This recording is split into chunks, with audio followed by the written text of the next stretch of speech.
I'm Megan Maggi. This is Veterans Chronicles. I'm joined today by Charles Gatlin, U.S. Army veteran. We're at the Military Order of the Purple Heart Convention in Norfolk, Virginia.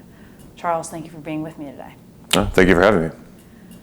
No problem at all. Let's start at the beginning. Where were you born and raised? Opelika, Alabama. Though growing up, my father worked in corporate America, so I've lived in several states up and down the eastern seaboard in the South. Is there a legacy of service in your family? Yes, my father served, my brother served, and I served. Is that an inspiration for joining the Army?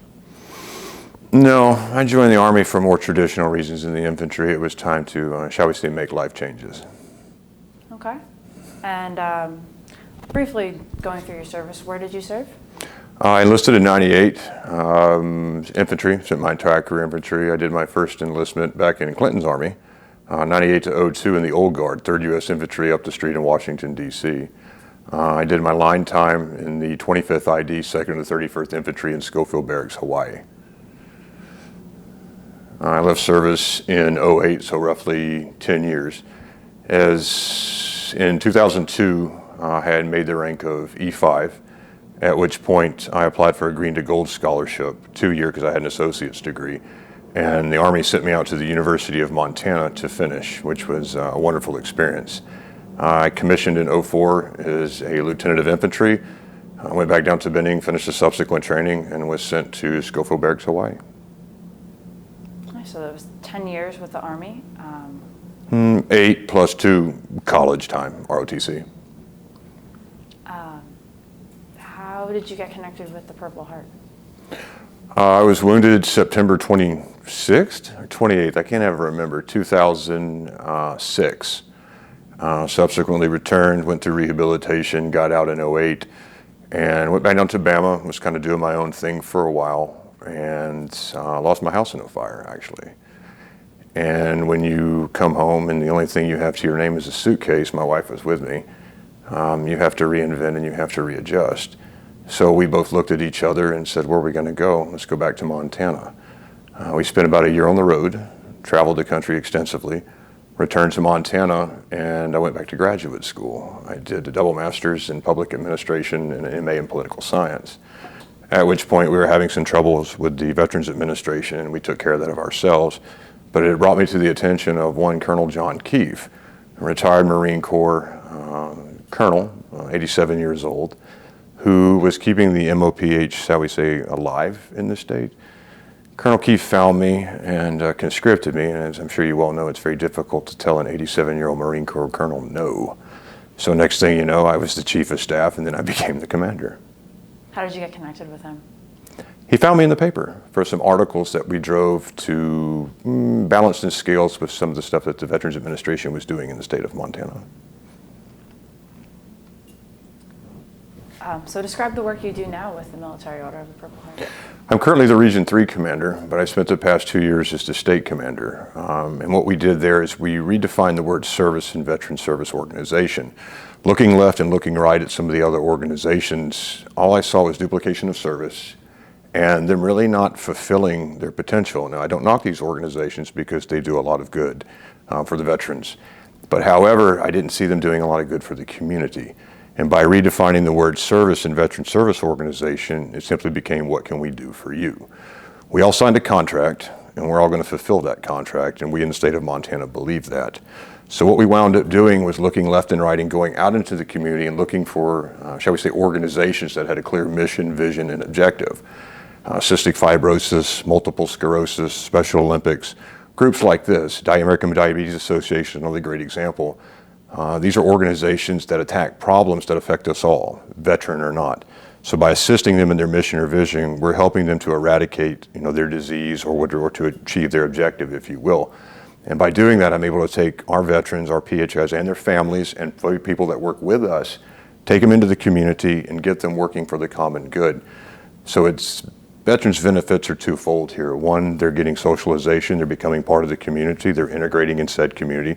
And two, they're learning skills, they're learning interpersonal, intersocial, and becoming, once again, part of the community. Very nice.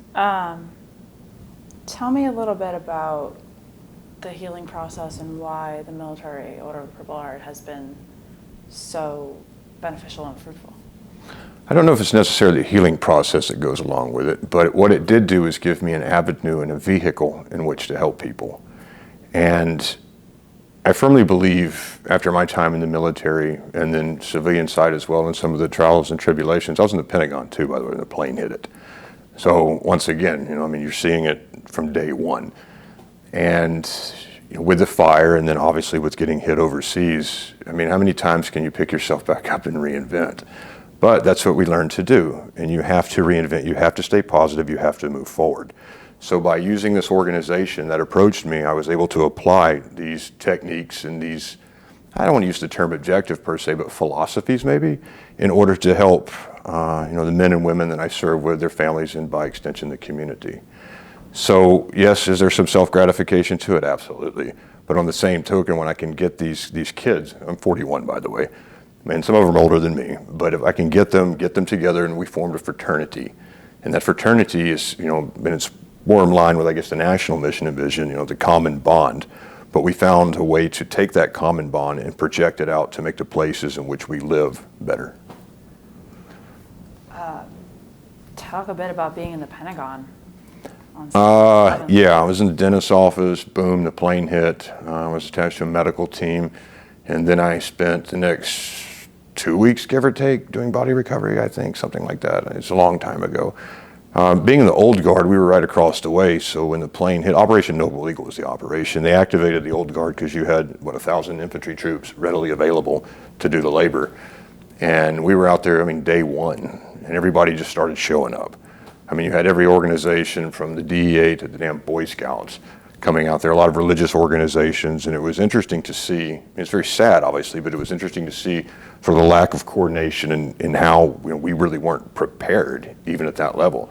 Then you bring in, your quasi-government organizations like your Red Cross, Salvation Army, et cetera, some of the NGOs, and just the pandemonium and confusion. And then we did that, 4 or 6 months, probably a little bit longer than that, and then things kind of came back to a normal flow. But by then, I'd had an associate's degree, and I went to Ranger schools in E3, E4. So I'd already been through that, and I was looking at my platoon leader one day thinking, I can do this job. And I applied to Green to Gold. At the time, it was a little bit different, and the rules have changed substantially since. But I was 27, and the cap, I want to say, was 29 that I had to graduate by, and I think that's changed. But if I had not done that, I wouldn't have been able to apply. So I applied to the University of Montana and some other schools as well, but Montana was the first to bite. I kind of Googled them, never really been out there, and I think it was the best decision I ever made. Just going through the chronology of some of the experiences you've had. So you mentioned you were wounded, then there was the fire, and then you were in the Pentagon. Is that chronology correct? No, Pentagon first, wounded, and then the fire after I got out. Okay. And these are all very, difficult experiences. And as you mentioned, the reinvention process and having to reinvent yourself multiple times.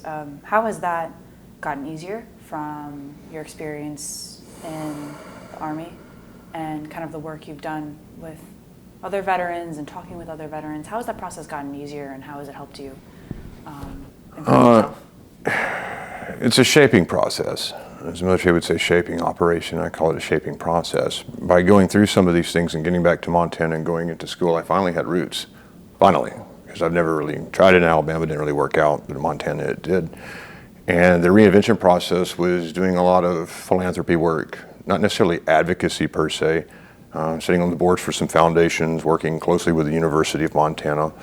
I sit on some political subcommittees, and we don't get into politics here, but we will help any elected official that wishes to deal with social and veterans issues, specifically veterans, obviously, or more so. But by doing that, you're able to put your fingerprints on guidelines and policy and really shape impact. I did for the past 7 or 8 years. I worked for the congressionally directed research medical program, which is run by the DoD, which is funded by the United States Army as part of the funds. And what we do is we get together, and I haven't done a grant in a while, but we review grants that are targeted to TBI and PTSD. Now, the way it works is the government puts out a call for grants or proposals, is another word for it, ranging anywhere from probably $750,000 to, in some cases, $15, $20 million.